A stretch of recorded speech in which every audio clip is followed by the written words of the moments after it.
Hey, you're about to watch a sick interview coming up with a guest that I've brought on, and I'm just going to kind of let them do their thing. So I hope you can enjoy this. Just grab a notebook. Make sure you grab a notebook and a pen so that you can take notes. I'm not the one sharing stuff here. This is them. So let them do their business with you and coach you into something relating to marketing and teach you something new. You can learn from people from all different industries. So also hit the subscribe button and then hit a bell. The bell should pop up after you hit subscribe. That would just help me bring the subscriber number up. I love that. And then it'll also notify you whenever new videos go live or new interviews like this go live. So make sure you do that. Sit back, relax, and enjoy. All right, we got Connor here. How's it going, Connor? Hey, Solomon, it's going well. Thanks for hopping on. So Connor took a big leap of faith. I tagged him on Twitter saying I was looking for a job, and he just said, hey, let's set up an interview. So he took a big leap of faith. Just some guy on Twitter randomly tweeting out and tagging him. And it's been awesome just working with him. He's been an amazing CMO manager, whatever it is. He knows way more than I do. And so that's my connection to Connor, and I'm super, super thankful to have him on. Connor, can you go into a little bit about like your role and how long you've been working with Ridge, and then go into like where you've been able to take Ridge from where it started to where you are now. Sure. And where you look to take it.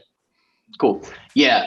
So I'm the CMO here at the Ridge. The Ridge is, we sell premium men's accessories. We're mostly known for the Ridge wallet, which is like a slim RFID blocking metal wallet. I've been here about 5 years now. When I first joined the company in early 2017, they had just done about $6 million. Ridge has a great story. Father-son founding team, launched on Kickstarter in 2013. Daniel, the CEO, has like a long history of like e-com entrepreneurship. He started a watches and sunglasses brand before starting Ridge Wallet. And so launched on Kickstarter 2013, grew super organically from 2013 to 2017, where they did $6 million. Just a lot of very obvious product market fit.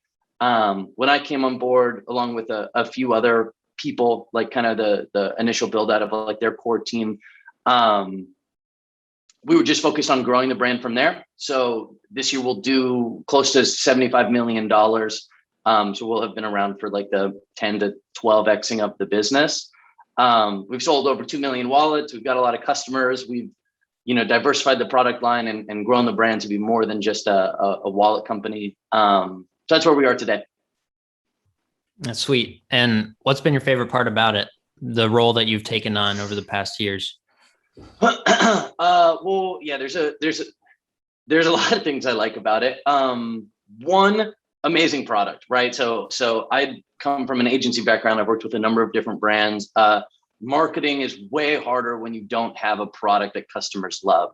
So I can't take any credit for like this novel design of the wallet and us being able to garner 50,000 5-star reviews, have a really low return rate, et cetera, et cetera. It is my job as like the chief marketing officer is exponentially easier, given how much people enjoy the product. So that's one.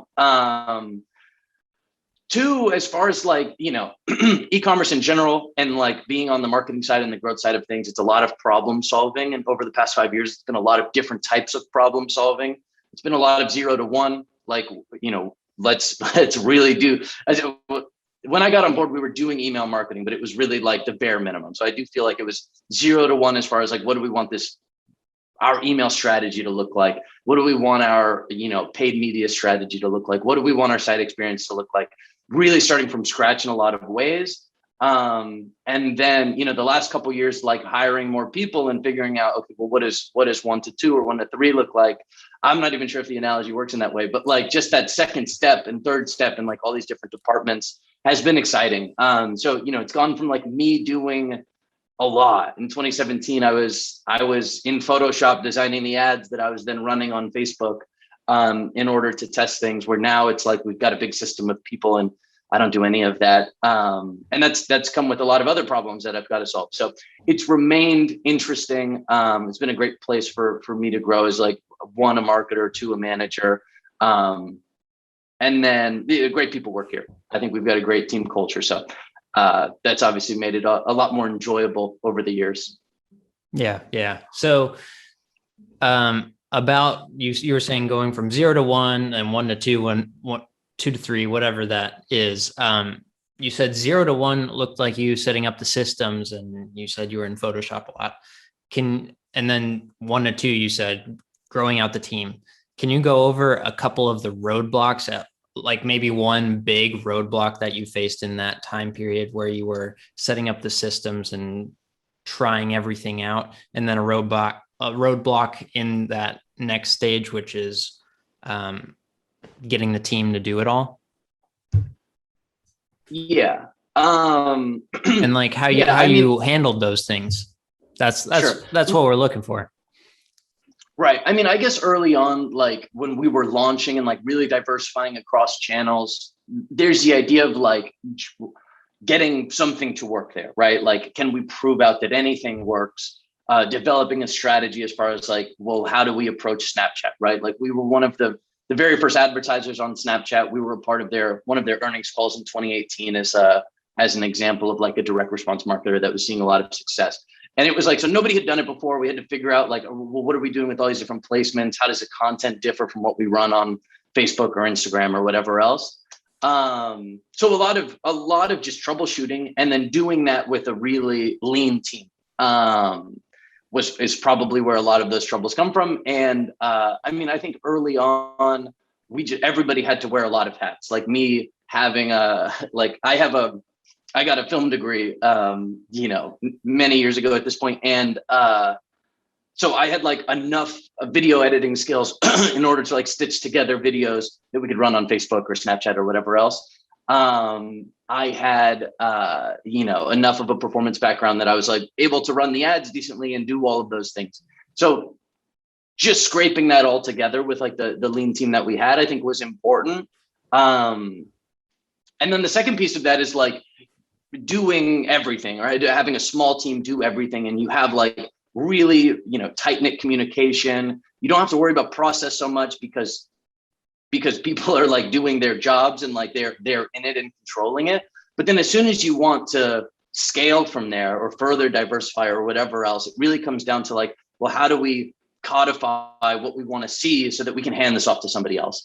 And another good example of this is probably the best example is like our YouTube influencer program, which I think we were pretty early to. And we were basically just sponsoring like comedians and content that like we watched and like people at the company watched. And it was really simple. It was like, hey, Theo Von's funny, we should reach out. And we were like Theo Von's second sponsor, right? Then we take that and the success that we see there, and it's like, okay, well, how do we codify that? How do we distill like what we did into something that's more replicable? And then how do we do that so we can sponsor thousands of creators? And how do we get other people who don't spend a lot of time on YouTube to identify which creators are going to perform well, how much we can pay them, et cetera, et cetera. So I think that was a lot of that. Like once you get everything set up, just what we did, we got everything set up in like a not all that scalable way. And then kind of having to build the ship while we were sailing, in the sense that we had to build out these systems so that when we're bringing on 2 to 3 to 4 people in certain departments, that there's actually some semblance of structure and like a clear goal as far as what we want to do and see. Sure. So you wanted to talk about unit economic profitability. I can't say I know a lot about that. I can't say I know a lot about it, but I want you to just get into it. I think, I think one of the ways we've been able to scale Ridge is two things that I care quite a bit about are one, which we won't talk about, but just attribution. Like I think having a really clear understanding and clarity around what channels are driving performance is super important. And I think it was easier to understand where value might be hiding in certain instances. So that's one, which we won't get into. The second one is just a really good understanding of your COGS, your margins, your contribution margin, and then how that changes at scale. So it's basically, I'm a firm believer that it's only going to get more.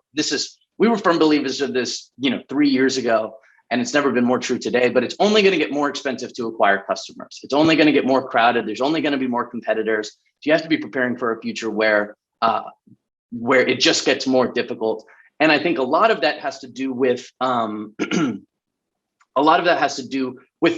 figuring out how to profitably acquire customers today. And that's what Ridge is really based on, having, more or less been centered around this wallet product. We've had a really clear goal as far as we need to acquire people around this product profitably at as high of a scale as we can, because we're not sure what next month or next year is going to look like. So that's what I'll talk about here. I've got some spreadsheets that I built out over the last. This one I built out a couple years ago, and it's simple. It's simple. So I'll go through, try to be pretty meticulous about describing all these things. These are the inputs, right? So all businesses, all e-commerce businesses have these sort of metrics available to them. It's even simpler because it just assumes that you're just acquiring new customers. We're not going to take into account LTV or anything like that in this instance, but you have your MER. And your revenue. So you have your revenue, and then your MER is your revenue over your advertising costs, essentially. So we can plug that in, 425% MER. Let's say we did $1.1 million in revenue. We're going to plug in COGS percentage. So 35% of that revenue is going to go to COGS, 7% is going to go to fulfillment. And then we get the numbers at we have spend here, obviously, which is we spent $270,000 to get to that 1.1. That's what gives us the 425% MER. And then if you take out advertising costs, COGS, fulfillment, you get that contribution dollars and contribution percentage, which is basically okay, this is the money that we can go spend on employees, right? Other stuff that we've got to pay for. And what this tries to do is figure out your optimal contribution dollars. And that's what I mean. It's I think there are a lot of brands who don't have a great sense of this and will sit around at a 5, 6, 7x MER. Ridge was like this when we first joined. When it was a $6 million business, it was a 15x MER or something. And you sit around at these really high MER numbers, and it's great. You're very profitable. You're taking dollars out of the business, et cetera, et cetera. But if you believe that it's only going to get more difficult to acquire customers, then it is fully in your interest to figure out how to maximize those contribution dollars. So what we're doing here is we're going to try to figure out how to maximize those contribution dollars, given that results will get worse, right? If I spend $10,000 on Facebook, I can't possibly expect to spend $100,000 at the same rate of return. That as I scale, my MER is going to get worse. And this is this. So the idea of this is the rate of diminishment. So in this sense, it's 97%, which means they're just arbitrary numbers. We're just really trying to account for some sort of cost curve and then give all of these metrics some curvature. So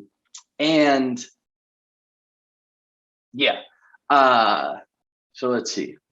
So the rate of diminishment is for every 5% increase in top line revenue, your MER is going to only be 97% of what it was. So that's that. As you scale, it's going to get worse over time. And what we see here is that in this case, if you've done $1.1 million at a 4.2 MER, that if your rate of diminishment is this 97% number, which based on everything we've seen around scaling our business, it's roughly what it is. It will change at different times of the year.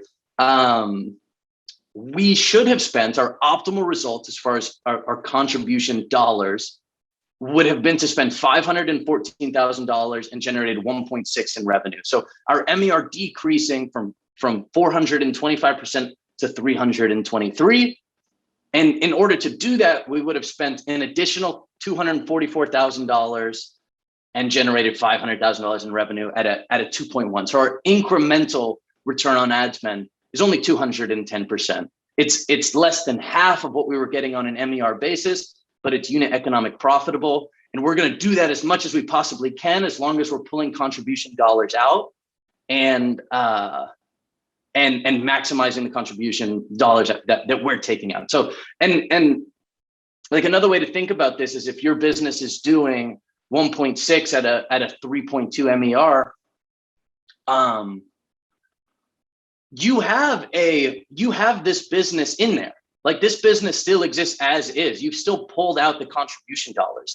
This 395, it's still in there. All you've done is you've focused on those incremental results and made sure that you're eking out a little bit more contribution dollars. You've acquired more customers, and that's how we've kind of focused on building our business is doing this. And then so that's the broad strokes of it. How'd that go, Solomon? No, that's great. That's great. And I'm trying to follow you as best as I can. So, can you say what contribution is again? So I've got MER.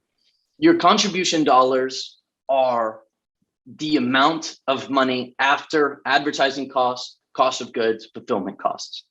So that it's like, because those are your variable costs. For every new customer, you're paying COGS, you're paying fulfillment, you're paying for the cost to acquire them.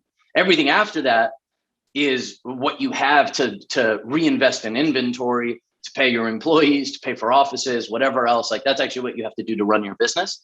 So that's what that looks like. Sure. Okay. So,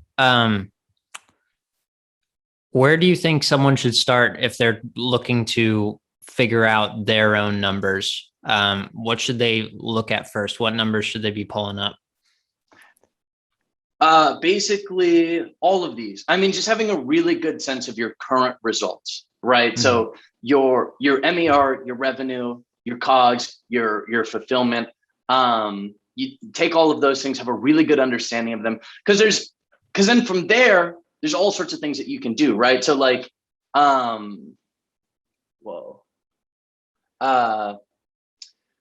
there's all sorts of things that you can do. Like, this is really just the idea is that these are some of the metrics that matter the most in building just like a durable e-commerce business. Because you just as easily say, if we want to maximize our contribution dollars, we're either going to go out and acquire customers at this 2.1 incremental return, or you could come in here and you could be like, okay, well, what if we could drop our COGS 15% here to 30%?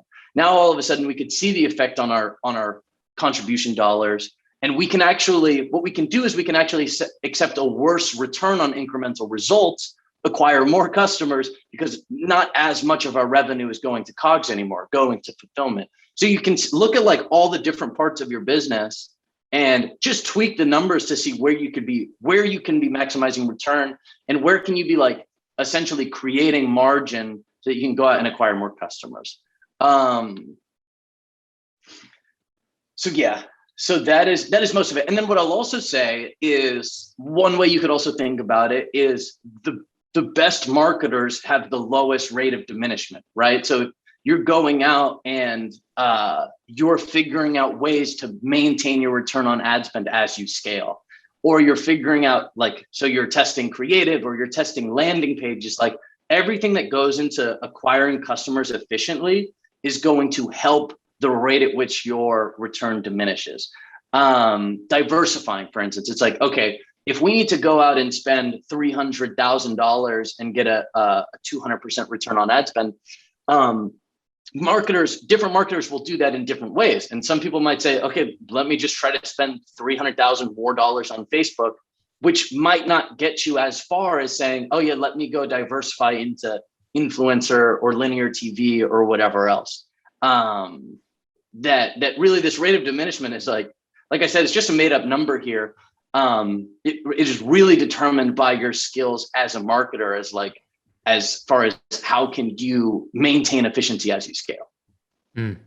Gotcha. Is there anything you want to share in regards to these numbers, the practical elements of it, or any other numbers? So, and we won't touch on this one a lot. And maybe we could just include it in like your post or whatever else, because I'd love to share this. But I built one. I spent a lot of time formatting this whole thing. You tell it's like halfway done. I've got this is the description and where a description is supposed to be. But if you wanted to take it a step further, you could break out a couple more numbers, right? So in this one, you can take into account LTV, which brands should. Like the one I said before is like unrealistically simple, so that we can just look at the different parts and how they might affect the dollars that you're able to pull out of the business. But we can look at AOV, LTV. The prospecting return on ad spend is essentially like, what can you get on an incremental basis? And then all of the rest of them are the same. But what's nice is once you put in these numbers and, this is basically the same as what I was showing earlier. We have the 425% that we're familiar with. We can be optimizing for the initial contribution margin. So this is same sort of deal, is we'd be getting, a $400,000 return. But then what you can also be doing is like, okay, let me be optimizing for my contribution margin considering LTV. So if I want to add in my 60-day LTV and the cost of goods of that, then I can acquire customers based on that. And it's like, so it can get as hairy as you want. And you could understand, like, we can play with the numbers quickly. So it's like $400,000 if you're optimizing for the initial contribution margin on an initial purchase, and or 600,000 on LTV. And then if we were to say maybe this business has a great LTV, it's 35. Oh, actually, the one other thing I'll point out here is, in this case, we are actually taking $40,000 less on the initial contribution margin, because we know that we're going to generate, in this case, $19,000 more by considering LTV.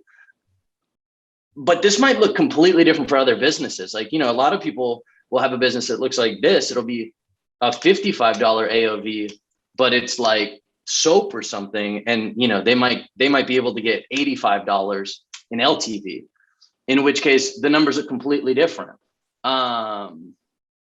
You would be optimizing on, and if you want to optimize for this LTV contribution margin, you actually want to lose money. You could justify losing money, $280,000. You go out, raise venture capital so that you could dump money into acquisition, because you're going to be earning $100 extra on every customer.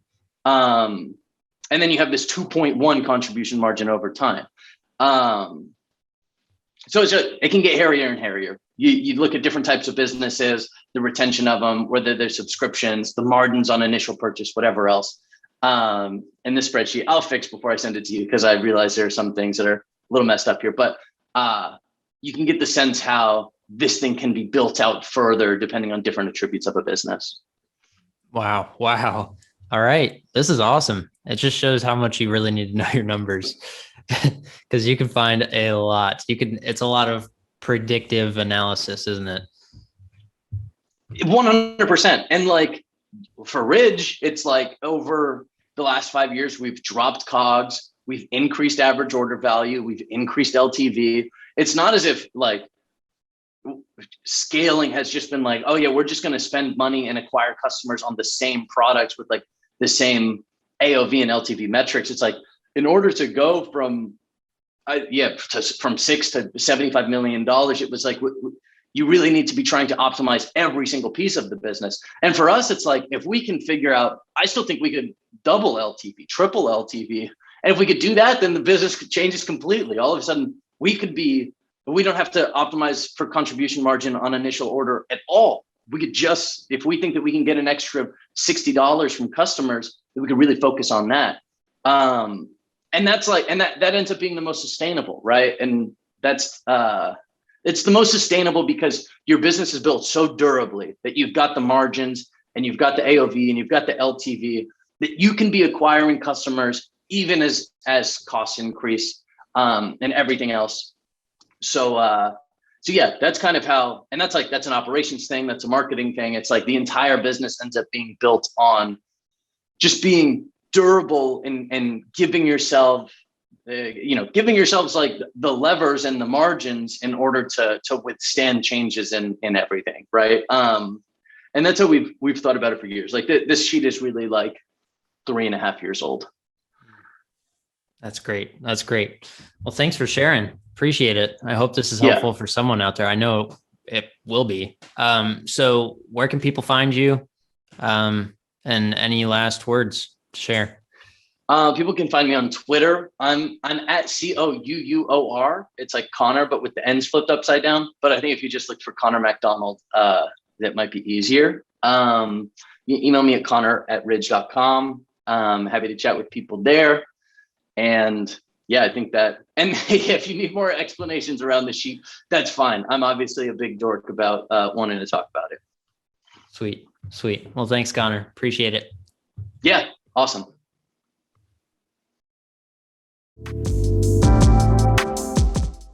Hey, I'm in the editing bay editing this, and I see that this ending needs a new ending. So we're gonna make a new ending. If you like that video, like the page, subscribe, ring the bell, and then let me know who I should talk to next, because I would love your suggestions. I would appreciate it a lot. And thanks for watching. Have a good one.